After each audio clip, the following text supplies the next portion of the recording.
नमस्कार दोस्तों, मैं किस्सा बाज वाला लेकर आया हूँ कन्हैयालाल माणिकलाल मुंशी जी द्वारा रचित बहुप्रसिद्ध पुस्तक पांच पांडव कृष्णावतार खंड 3 से। यह पुस्तक द्रौपदी स्वयंवर से लेकर हस्तिनापुर और श्री कृष्ण के सफल योगदानों के अलावा कहीं दूर तक फैला हुआ है। इस पुस्तक में हम कई कहानियों का गुच्छा लेकर आए हैं। दोस्तों, अगर यह कहानी आपको पसंद आए तो इसे लाइक, सब्सक्राइब और शेयर जरूर करें। तो आइए बिना देर किए शुरू करते हैं हम आज की कहानी। कहानी का शीर्षक है वधू कैसे जीती जाए। द्रौपदी के स्वयंवर में भाग लेने के लिए आने वाले राजन्य वर्ग के लिए गंगा के तट पर एक अत्यंत भव्य नगर उभर आया था। वह देवताओं की निवास भूमि अमरावती जैसा शोभन प्रतीत होता था। यह नगर छोलदारियों, शामियानों और कुटीरों का था, जिसे अलग अलग राजवंशों की ध्वजा पताकाओं से सजाया गया था। इस नगर में रथों, हाथियों, घोड़ों और बैलगाड़ियों की रेलम पेल थी। आने जाने वाले लोगों की भीड़ तो थी ही, यद्यपि कुछ लोग सुस्ती से रेती पर भी पड़े रहते थे। बहुत से राजाओं ने निःशुल्क भोजनालय खोल रखे थे, जहां उनके साथ आए लोगों के अतिरिक्त ब्राह्मणों और गरीबों को भोजन कराया जाता था। प्रत्येक राजा का महत्व उसकी उदारता से आंका जाता था। ग्राहकों को आकर्षित करने के लिए व्यापारियों ने जहां तहां मेले लगा दिए थे। मेलों में दिन भर एकत्रित होने वाले लोगों के मनोरंजन के लिए दंगल वाले, बाजीगर और मदारी आदि एक दूसरे से होड़ लगाए रहते थे। ज्योतिषी गण अपना भाग्य जगाने के लिए दूसरों की भाग्य गणना करते चलते थे। स्वयंवर में आए विशिष्ट अतिथि परामर्श और आशीर्वाद प्राप्त करने के लिए विद्वान ब्राह्मणों तथा भस्म चर्चित शरीरों वाले योगियों को आमंत्रित करते थे। जब उन्हें अतिथियों के निकट ले जाया जाता तो मार्ग की भीड़ उनका एक अभिवादन करती थी। एक बड़े शामियाने में हस्तिनापुर के युवराज दुर्योधन केवल लंगोट बांधे एक चटाई पर लेटे हुए थे। सदा उनके साथ रहने वाले दो पहलवान उनके सुपुष्ट शरीर पर तैल मर्दन कर रहे थे। दुर्योधन प्रवीण योद्धा थे और क्षण मात्र की सूचना पाकर मल्लयुद्ध, गदा युद्ध अथवा धनुर्विद्या की किसी भी प्रतियोगिता में भाग लेने की तैयारी कर रहे थे। तैल मर्दन करने वाले पहलवानों की उंगलियों के नीचे यद्यपि वे धैर्य पूर्वक लेटे हुए थे, किंतु 2 दिन बाद होने वाले स्वयंवर को लेकर वे तीव्र अंतर्द्वंद से ग्रस्त थे। ऐसा लगता था कि कांपिल में किसी को यह आशा नहीं थी कि कुरुगण निमंत्रण स्वीकार करेंगे। आतिथेय राजा द्रुपद ने उनका समुचित स्वागत तो किया था, किंतु उनमें हार्दिकता नहीं थी। फिर भी उसमें आश्चर्य की कोई बात नहीं थी, क्योंकि सभी जानते थे कि कुरुओं के गुरु द्रोण से उनकी शत्रुता थी। जब ये लोग पहुंचे थे तो यह देखने के लिए कि वह और उनके भाई कैसे हैं, बहुत बड़ी भीड़ इकट्ठी हो गई थी और मुहामुही लोग उनका नाम लेने लगे थे। उनके आने से उथल पुथल मच गई थी और यही दुर्योधन चाहते थे। आने वालों में सबसे बड़ा दल दुर्योधन का था और बड़ा रौब दाब वाला था। उसमें दुर्योधन के 30 भाई थे और शकुनी सहित 4 मामा थे, जिनमें शकुनी को छोड़कर शेष हृष्ट पुष्ट और सुदर्शन थे। दुर्योधन के निकट मित्र कर्ण दैवी मोहकता के साथ अपना रथ स्वयं ही चलाकर आए थे। सदा की भांति अपने दिव्य स्वरूप और संभ्रांतता के कारण वे आकर्षण के प्रमुख केंद्र बन गए थे। उनके मित्र अश्वत्थामा द्रुपद के कट्टर शत्रु द्रोणाचार्य के पुत्र थे।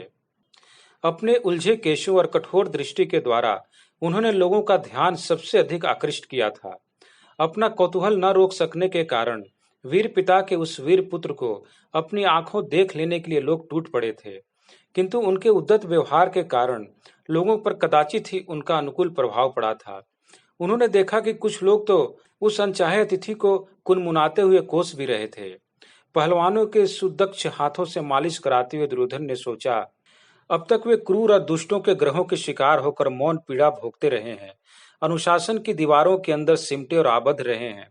यह सच है कि उनके जन्म के बहुत पहले से ही उनके अनुशासन प्रिय और आतंकपूर्ण पितामह तथा उस समर स्त्री अत्यंत आदरणीय माता के हल्के किंतु दम घोटने वाले प्रभाव से इन स्थितियों का निर्माण हुआ था। क्षण भर के लिए दुर्योधन का मन इन प्राचीन प्रति पितामही के विचारों में खो गया, जिन्हें उन्होंने किसी प्रचंड सामर्थ्य वाली दूरस्थ देवी के समान औपचारिक अवसरों पर ही कभी कभी देखा था। उन्हें सदा इस बात से अचरज होता रहा है कि कभी बाहर न निकलने और बहुत कम लोगों से मिलने जुलने के बाद भी लोगों पर कैसे उनका इतना आतंक और प्रभाव बना रहता है। दुर्योधन ने जब अपने अतीत पर दृष्टि डाली तो इस बात से उन्हें आश्चर्य हुए बिना नहीं रहा कि परिस्थितियां किस प्रकार उनके प्रतिकूल रहीं। कि जब भी उन्होंने कुछ अच्छा काम करने का प्रयत्न किया तो वह परिणाम में ही बुरा दिखा। उन्हें लगा कि सारी निराशाओं का स्रोत हैं उनके जन्मांध पिता। आर्यों की प्राचीन परंपरा के अनुसार अंधे होने के कारण धृतराष्ट्र को राजगद्दी नहीं मिल सकती थी। फलतः उनकी राह भी रुक गई थी। यद्यपि वे सब तरह से राजा के योग्य थे, फिर भी राजा बनना उनकी पहुंच के बाहर की बात थी। भगवान ने उनके प्रति एक और अन्याय किया था। रुकावट के बावजूद बाल काल्य में जब यह आशा की जा रही थी कि वे युवराज बनेंगे, तभी उनके भविष्य को नष्ट कर दिया गया। अदृश्य रहने वाली माता सत्यवती तथा पितामह कुटुंब में 5 पांडवों को ले आए और उन्होंने उनके मृत राजा पांडु को उत्तराधिकारी स्वीकार किया। पांचों भाई सुंदर थे, मोहक थे और तेजस्वी थे, किंतु स्वयं वे भी वैसे ही थे। फिर भी हस्तिनापुर के सभी लोग उन्हीं पर रिझे हुए थे। यहाँ तक कि स्वयं उनकी माता, पितामह भीष्म और माता सत्यवती भी खुल्लम खुला उन्हीं का पक्षपात करती थीं। दुर्योधन कभी नहीं भूल सकते थे कि इन 5 भाइयों में से वे सबसे अधिक भीम से घृणा करते थे, जो अपने भाइयों में दूसरे थे। वे दुर्योधन के लिए अभिशाप थे। अत्यंत प्रयत्नों के बाद भी वे कभी उनसे अधिक बलवान नहीं हो सके। वह दुष्ट उन पर धौंस जमाने से तथा हंसी उड़ाकर, ताने देकर उन्हें अपमानित करने से कभी न चूकता था। दुर्योधन को विश्वास था कि राजकुटुंब में सम्मिलित होने के कारण उन्हें कोई अधिकार नहीं था। राजभवन में प्रचलित प्रवादों के अनुसार वे पांडु के औरस पुत्र नहीं थे। इस बात पर भी उन्हें विश्वास था। पांडवों को वहां से हटाने के प्रयत्न करके वे न्याय का पलड़ा ही संतुलित कर रहे थे, बल्कि धर्म की ही रक्षा कर रहे थे। किंतु बहुत दिनों से उनके सभी प्रयत्न निष्फल हो आ रहे थे। किंतु मित्रों के संबंध में वे भाग्यशाली थे। वीर, रूपवान और चतुर कर्ण महत्ता और दक्षता में पांडवों के तीसरे भाई अर्जुन से होड़ लेते थे। महापराक्रमी अश्वत्थामा, जिनके कारण उनके पिता महान सैनिक नेता द्रोणाचार्य भी उनके साथ जुड़े हुए थे। उनके मामा शकुनी विचक्षण कूटनीतिज्ञ थे, जो अकेले ही राजसभा के सभी राजनयज्ञों से बढ़कर थे। उनके छोटे भाई दुशासन अत्यंत सक्रिय और युक्ति कुशल युवक थे और उनकी प्रत्येक योजना को कार्यान्वित करने के लिए तत्पर रहते थे। पहले तो बहुत समय तक 5 भाइयों के विरोध में कुछ भी कर सकने में उन्हें सफलता न मिली। एक बार तो गंगा में तैरने की प्रतियोगिता में उन्होंने भीम को बीच धारा में ही डुबो मारा था। लेकिन विचित्र बात, कई दिन बाद वह भला आदमी जीता जागता हस्तिनापुर आ पहुंचा और लोगों ने उसे हाथों हाथ लिया। आखिर उन्होंने उन लोगों की हत्या की योजना बनाई। अत्यधिक धन लुटाकर उन्होंने एक गिरोह की विश्वसनीयता प्राप्त की, किंतु उस दंभी संत विदुर को इसकी भनक मिल गई। बीच में पड़कर उन्होंने सारा गुड़ गोबर कर दिया। आखिर 5 भाई वारणावत चले गए और तभी उन्होंने अपने जीवन की सबसे महत्वपूर्ण निर्णय लिया। उनके चेहरे पर मुस्कान चमक उठी। वह योजना कितने आश्चर्यजनक रूप से सफल हुई। मामा शकुनी की सूझबूझ और यक्ष स्थूल कर्ण की दक्षता से पांडवों के निवास के लिए वारणावर्त में लाक्षागृह का निर्माण हुआ। वे उसमें जाकर टिके और पुरोचन ने उसमें आग लगाकर उन्हें जला मारा। और पुरोचन इतना स्वामी भक्त था कि अपना कर्तव्य पालन करते हुए स्वयं भी जल मरा। युधिष्ठिर की जगह युवराज पद पर दुर्योधन का अभिषेक हुआ। इस प्रकार उन्होंने अपने जीवन में पहली बार सफलतापूर्वक बड़ा कदम उठाया, किंतु फिर भी उनकी महत्वाकांक्षा अधूरी रह गई। युवराज के रूप में उनका मार्ग कंटकाकीर्ण हो गया। बहुत से लोग उन पर विश्वास नहीं करते थे। उनकी कामनाएं विफल हो गईं। उनकी योजनाओं में बाधा पड़ी। यहाँ तक कि उनके गुरु द्रोणाचार्य ने भी सदा उनका साथ नहीं दिया। अभी उस दिन चकितान को पुष्कर का राज लौटाकर उन्होंने जानबूझकर उनका अपमान किया है और उनकी महान विजय को अर्थहीन खेल बना दिया है। निश्चय ही वे निराशा के साथ अपने जीवन में एक नए अध्याय खुलने की प्रतीक्षा करते रहे हैं। करवाहट की बहुतेरी घड़ियों में कभी कभी तो उन्होंने यमराज से यह प्रार्थना तक की है कि वे पितामह और माता सत्यवती और स्वयं उनके पिता को भी पितरों के पास बुला ले। उनके जीवन का महान सुयोग अचानक ही आ पहुंचा। राजा द्रुपद ने अपनी बेटी के स्वयंवर के लिए कुरु राजपुत्रों को आमंत्रित किया। उन्होंने तत्काल निश्चय किया कि वे निमंत्रण स्वीकार करेंगे और द्रुपद की पुत्री को जीतेंगे। आवश्यक हुआ तो द्रोणाचार्य की स्वीकृति भी नहीं लेंगे। यदि उन्होंने द्रौपदी को जीत लिया और उन्हें संदेह नहीं है कि वे जीतेंगे, तो पितामह की चिंता किए बिना तत्काल वे हस्तिनापुर के स्वयंभू सम्राट बन जाएंगे। यहाँ तक कि अपने पिता को गद्दी से उतार देंगे। उसके बाद वे स्वयं राजपद प्राप्त कर लेंगे। तब उनके लिए चक्रवर्तित्व का मार्ग प्रशस्त हो जाएगा। बड़े पैमाने पर अश्वमेध यज्ञ का आयोजन करके वे उस मार्ग पर आगे बढ़ेंगे जैसे उनसे पहले उनके पुरखे भरत ने किया था। ग्रह भी अनुकूल लग रहे हैं। हठी आचार्य देव ने भी आखिर हथियार डाल दिए। भानुमति समानता कितनी प्रभावहीन है, लेकिन कृष्ण की मित्रता प्राप्त करने में उसने भी मेरी सहायता की। निस्संदेह इस ग्वाले ने आर्यावर्त में विशिष्ट शक्ति प्राप्त कर ली है। अब वह मेरे पक्ष में है।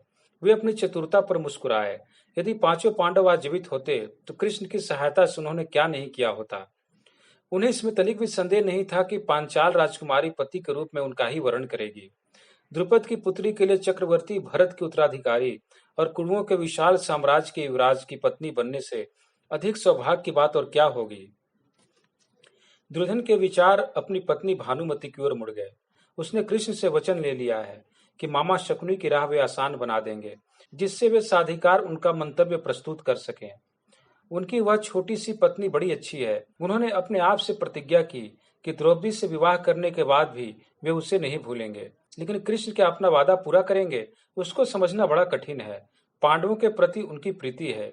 निस्संदेह उन्हें इस बात का संदेह है कि दुर्योधन ने ही पांडवों से अपना पल्ला छुड़ाया है, किंतु अपना वचन पालन करने के लिए वे प्रसिद्ध हैं। अतः उन्होंने अपनी धर्म बहन भानुमति को जो वचन दिया है उससे पलटेंगे नहीं। कृष्ण जैसे विचक्षण पुरुष का स्नेह अर्जित करके उनकी पत्नी ने सचमुच बड़ी चतुराई का परिचय दिया है। समय बीतता रहा। पहलवान उनके शरीर में तैल मर्दन करते रहे, किंतु उनकी अधीरता बढ़ने लगी। अब तक शकुनी मामा लौटे क्यों नहीं? कहीं उस ग्वाले ने कोई नया प्रपंच तो नहीं रचा? वे पग ध्वनि सुनने की प्रतीक्षा करने लगे। लो, मामा आ रहे हैं, जिनकी बड़ी देर से प्रतीक्षा थी। भारी कदमों की आवाज उन्हीं की हो सकती है। वैसे ही गहरी सांसों की जानी पहचानी आवाज भी है। अजीब बात है कि मामा जैसे जैसे मोटे होते जाते हैं वैसे उनकी चतुराई भी बढ़ती जाती है। दुर्योधन ने मुस्कुराकर अपने स्थूल मामा का स्वागत किया, जो अपनी धूर्तता भरी आंखों वाले अपने विशाल शरीर को ढोते चले आ रहे थे। अपनी अनुग्रहपूर्ण मुस्कुराहट के पीछे अपनी धूर्तता को वह छिपा नहीं पा रहे थे। दुर्योधन मालिश करने वाले पहलवानों को विदा करके उठ बैठे। तेल से उनका शरीर चमक रहा था। वे बोले, उन्होंने क्या कहा? मुझे द्रौपदी के पास ले जाने का अपना वचन पूरा करने को वो तैयार हैं, किंतु उनका विचार है कि द्रौपदी तुम्ही को चुने, इसके लिए उससे राजी करना कठिन होगा। कहकर अपने भांजे के चेहरे पर उभार पड़ने वाली निराशा का मजा लेते हुए शकुनी हाथ मलने लगे। अरे, तो वह ग्वाला फिर अपनी चालबाजियों पर उतर आया। सहायता देने मुझसे क्या कठिनाई है? दुर्योधन ने पूछा। दुर्योधन, मुझे कितनी बार कहना पड़ेगा कि तुम अपनी वाणी पर संयम रखा करो। वे ग्वाले नहीं हैं, अपनी बात पर बल देते हुए शकुनी ने कहा। वे शक्ति पुरुष कृष्ण वासुदेव हैं। उनका सम्मान करने के लिए राजाओं की भीड़ लगी हुई है। वत्स, प्रतिज्ञा करो कि तुम आज से उन्हें ग्वाला नहीं कहोगे। किंतु किसी समय तो वे ग्वाले ही थे ना, और अब क्या है? दुर्योधन ने तिरस्कार पूर्वक कहा। वत्स, अंतिम रूप से यह निश्चय कर लो कि तुम उन्हें मित्र बनाना चाहते हो या शत्रु। वे उदंत मार्तंड हैं, तुम उनकी उपासना आरंभ कर दो। कहकर शकुनी इस तरह मुस्कुराए जैसे अपनी बुद्धि शिष्य से बातें करता हुआ कोई दयालु अध्यापक मुस्कुराता है। मेरे मुंह से यह शब्द फिसल पड़ा, इसका मुझे खेद है।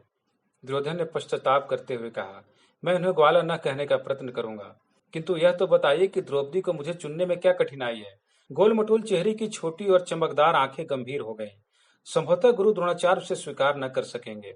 शकुनी ने अपनी कोमल दाढ़ी पर हाथ फेरते हुए कहा, कुलीन कृष्ण का विचार है कि द्रौपदी को यही आपत्ति हो सकती है। और उन्होंने कुलीन शब्द पर व्यंग्यात्मक बल देते हुए कहा, जिसके द्वारा वे अपनी बहन के बेटे पर अपने परामर्श का प्रभाव डालना चाहते थे। आचार्य को उन्हें स्वीकार करना ही पड़ेगा। दुर्योधन ने झगड़ालू की तरह कहा, उन्होंने मुझे स्वयंवर में आने की अनुमति दी है। कहकर वे मुस्कुराए। तुम्हें स्वयंवर में आने की स्वीकृति देने का अर्थ यह नहीं कि उनके मन में द्रुपद के लिए मैत्री भाव उत्पन्न हो गया है। वासुदेव का विचार है कि तुम द्रौपदी से विवाह करोगे तो वे हस्तिनापुर छोड़कर भी जा सकते हैं। शकुनी ने कहा, संभव है कि द्रौपदी यह वचन मांगे कि आचार्य देव उसका स्वागत करें। यह कृष्ण अब व्यर्थ के बखेड़े खड़ा कर रहा है। अधीर होकर दुर्योधन ने कहा, वासुदेव का भी यही विचार है कि आचार्य के और द्रुपद के बीच कभी संघर्ष हुआ तो द्रोणाचार्य का शिष्य होने के कारण तुम उन्हीं का पक्ष लोगे। शकुनी ने कहा। दुर्योधन ने अपना कुल्हा ठोका। मामा, आपको स्पष्ट कह देना चाहिए था कि मैंने अपना निश्चय पक्का कर लिया है।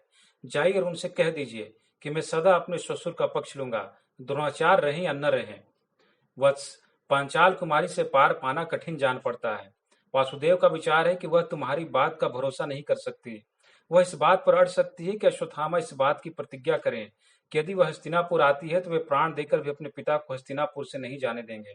शकुनी ने कहा, क्या मेरी बात का कोई मूल्य नहीं है? दुर्योधन ने झल्लाकर पूछा। तुम तो जानते हो वत्स कि लोगों के विश्वास पात्र तुम नहीं हो। शकुनी ने मुस्कुराकर कहा, वासुदेव कहते हैं कि वह तुम्हारे आश्वासन को भी नहीं स्वीकार कर सकती। क्रोध से दुर्योधन का मुख आरक्त हो गया। सम्राट भरत के वंशधर की बात पर एक ग्वाला अविश्वास करता है। शकुनी ने अपने होठों पर उंगली रखकर उसे बरसते हुए कहा, फिर वही बात। ये यादव बहुतेरे राजाओं से भी अधिक शक्तिशाली है और यहाँ तो सारे राजमंडल पर उनका प्रभुत्व है। दुर्योधन ने सिर हिलाते हुए कहा, अब से सच्ची बात न कहने की मैं शपथ लेता हूँ। यह एक अद्भुत संसार है जिसमें राजाओं पर एक छिछोरा हुक्म चलाता है। वह चाहता क्या है? वे चाहते हैं कि अश्वत्थामा प्रतिज्ञा करें। शकुनी ने कहा, ठीक है, ठीक है, मैं इसके लिए उन्हें राजी करूंगा। किसी से अश्वत्थामा को बुलवा भेजिए। कहकर दुर्योधन फिर चटाई पर लेट गए। उन्होंने इशारे से उन पहलवानों को अंदर बुलाया जो अब तक बाहर बैठकर फिर से मालिश चालू करने की प्रतीक्षा कर रहे थे।